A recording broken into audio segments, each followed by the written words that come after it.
खबर शामिल करते हैं खैरपुर से। फैजगंज के गांव मोहम्मद अप्रैल खासखेली के रिहाशी मोहम्मद अफरीद की नौजवान बेटी लैला खातून को असला के जोर पर घर से उठा लिया गया। मुतासरा खानदान ने बताया कि नियाज खासखेली ने हमें कत्ल करने की संगीन नताइज की धमकियां भी दी। जानते हैं मुतासरा खानदान की जुबान। मुझे नालो मुनियम खासखेली रवासी लगे नैजाबाद रात को सराय न्याज खासखेली लगे वेठा हूँ।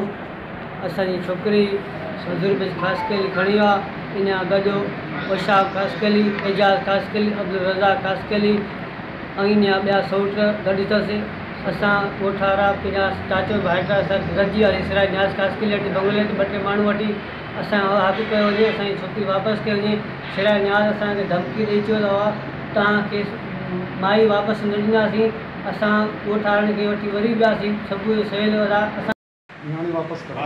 असां सराय न्याज खासखेली मां कतरा एसपी खैरपुर एसपी अपील असांखे नोटिस ॾेई असांखे तहसील फरमा कयो वञे। असां सराय न्याज खासखेली मां कतरा ताईं पूरा केस करे असांखे विचार कराइण जी धमकी थो ॾिए। असांजी एफआईआर पूरी करे चाहे थो। असांजे खैरपुर एसपी अपील असांखे नोटिस ॾेई असांखे तहसील फरमा कयो।